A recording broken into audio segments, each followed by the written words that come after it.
Doctor आशीष जैन शिक्षाचार्य का समस्त श्रोताओं के लिए सादर जय जिनेन्द्र। इस वीडियो में मैं संस्कृत भाषा की समृद्धि में प्राचीन जैन साहित्य का अवदान मुख्य विषय के अंतर्गत उपविषय प्राचीन जैन संस्कृत के चंपू काव्य, इस विषय पर हम आज चर्चा करेंगे और चंपू काव्य की परंपरा, उद्गम, विकास के विषय में भी हम आज जानेंगे और समझेंगे। चंपू काव्य किसे कहते हैं, इसका उद्गम कब हुआ, किस प्रकार हुआ, इस विषय में आज हम चर्चा करते हैं। गद्य पद्य की मिश्र शैली में रचित काव्य चंपू काव्य कहलाता है। गति अर्थ वाली चापी धातु से उप्रत्यय लगाकर निष्पन्न चंपू शब्द का अर्थ है चंपयति इति, अर्थात चमत्कृत्य पुनाति सहृदयान विषमीकृत्य प्रसादयति इति चंपू। जो काव्य सहृदयों को चमत्कृत, विस्मित, पवित्र और प्रसन्न करता है वह चंपू है। पुनः सुन लें, चमत्कृत्य पुनाति सहृदयान विस्मीयकृत्य प्रसादयति इति चंपू। जो काव्य सहृदयों को चमत्कृत, विस्मित, पवित्र और प्रसन्न करता है वह चंपू है। आचार्य दंडी ने गद्य पद्यमयी का चंपूरित्यपि विद्यपे काव्यादर्श में भी कहकर चंपू काव्य के केवल बाह्य स्वरूप का ही निरूपण किया है। हेमचंद्र और बाघभट्ट ने चंपू काव्य की विशेषताओं में साकांग और सोच्छ्वासा होना भी जोड़ दिया। हेमचंद्राचार्य और काव्यानुशासन में चंपू काव्य की ये परिभाषाएं अतिव्याप्ति अव्याप्ति दोनों ही प्रकार के दोषों से ग्रसित हैं। फिर भी उपलब्ध चंपू काव्यों के आधार पर चंपू काव्य की निम्न विशेषताएं कही जा सकती हैं। चंपू काव्य गद्य पद्य मिश्रित प्रबंध काव्य है। इसका विभाजन अधिकांशतया स्तवक, उल्लास और उच्छ्वास में हुआ है। चंपू कथाओं के मूल स्रोत पुराण हैं, पर सामान्य घटनाएं भी वर्ण विषय बन सकती हैं। चंपू काव्य का नायक देवता, गंधर्व, मानव कोई भी हो सकता है। नायिका अनिवार्य नहीं है। काव्य का अंगिरस वीर, श्रृंगार अथवा शांत हो सकता है। गद्य पद्य की मात्रा के संबंध में कोई विशेष नियम नहीं है। मिश्र शैली अपनाने का उद्देश्य गद्य काव्य के अर्थ गौरव एवं पद्य काव्य की रागमयता को एकत्र सन्निविष्ट करना है। भोजराज गद्य पद्य के समन्वित आनंद को वाद्य समन्वित संगीत के आनंद की भांति मानते हैं। गद्य पद्यात्मिका का मिश्र रूप चंपू है। चंपू काव्य की जो परंपरा रही है, ये 10वीं शताब्दी के पूर्वार्ध से चंपू काव्यों की विधिवत रचना प्रारंभ होती है। इन चंपू काव्यों के लिए आदर्श रूप में इस समय तक लिखे गए गद्य पद्य, पुराण, प्रशस्तियों एवं प्रचुर तमिल साहित्य अपने वर्ण, विषय और शैली के साथ विद्यमान थे। इनकी पृष्ठभूमि पर ही चंपू काव्यों का विकास हुआ है।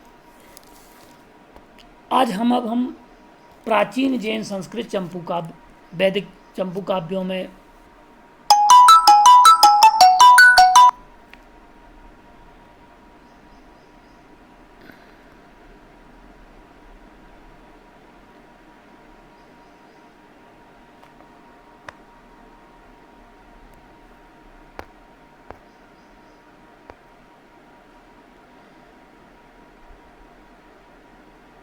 वैदिक चंपू काव्यों में नल चंपू जो 10वीं शताब्दी में लिखा गया था और 10वीं शताब्दी का यशस्तिलक चंपू जिस विषय में हम आज बात कर रहे हैं उस रचना के विषय में। प्राचीन जैन संस्कृत चंपू काव्य में गद्य पद में सुंदर शैली में लिखे गए चंपू काव्य की एक प्राचीन जैन संस्कृत साहित्य में बड़ी सुंदर रचना हुई है। श्री सोमदेव सूरी रचित यशस्तिलक चंपू, श्री हरिचंद्र महाकवि रचित जीवंदर चंपू तथा अन्य जैन संस्कृत कवियों के द्वारा रचित पूर्वदेव चंपू आदि ग्रंथ जैन चंपू काव्य के सुंदरतम नमूने हैं और तुलना में ये संस्कृत के चंपू काव्य नल चंपू, भारत चंपू के समकक्ष रखे जा सकते हैं। यशस्तिलक चंपू तो राजनीति का सुंदरतम काव्य समझा जाता है। हम यहाँ आज यशस्तिलक चंपू के विषय में जान रहे हैं, समझ रहे हैं। सुप्रसिद्ध जैन कवि सोमदेव और सोमप्रभ सूरी ने 7 आश्वासों में यशस्तिलक चंपू की रचना की, जिसमें अवंती के राजा यशोधर के चरित्र के माध्यम से जैन धर्म और दर्शन के सिद्धांतों का वर्णन किया। सोमदेव राष्ट्रकूट के राजा कृष्णराज देव के समकालिक थे। इस चंपू काव्य की रचना 959 ईस्वी के लगभग हुई। यशस्तिलक चंपू की कथा का स्रोत जैनों का उत्तर पुराण है, जो कि आचार्य गुणभद्राचार्य जी ने लिखा, उसके जो कि आचार्य जिनसेन महाराज के शिष्य थे। कथा का अधिकांश भाग काल्पनिक है।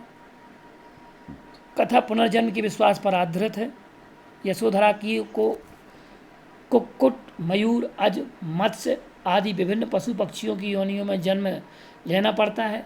प्रथम 4 आश्वासों में कथा अविच्छिन्न गति से आगे बढ़ती है, किंतु अंतिम 3 आश्वासों में जैन धर्म के सिद्धांतों का वर्णन बहुत अच्छे से प्रस्तुत किया गया है। कथा का मुख्य उद्देश्य कूरकर्मा मारी दत्त का हृदय परिवर्तन एवं उसे जैन धर्म में दीक्षित करना है। यशस्तिलक चंपू कवि के गहन अध्ययन, प्रगाढ़ पांडित्य, भाषा पर अधिकार एवं काव्य क्षेत्रों में नवीन प्रयोगों के प्रति अभिरुचि को प्रदर्शित करता है। कवि काव्य के बाह्य पक्ष और शैली को महत्व न देकर स्वसंवेद्य अनुभूतियों की अभिव्यक्ति को महत्व देते हैं। यहाँ कहा भी गया है, ना गद्यम पद्यम मितीवा सत्यम कुर्वीत गौरवम किंतु किंचित स्वसंवेद्य मन्यत सुख में विस्त्रियाः। यशस्तिलक चंपू बाणभट्ट की कादंबरी के समकक्ष है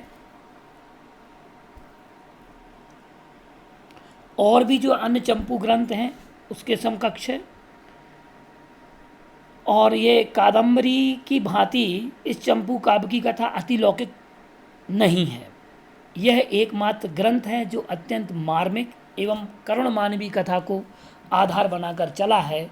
इस प्रकार हम कह सकते हैं कि जैन आचार्यों ने भी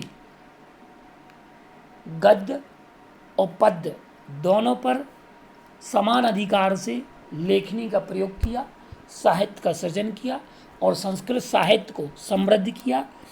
ये वीडियो आपको अच्छा लगा है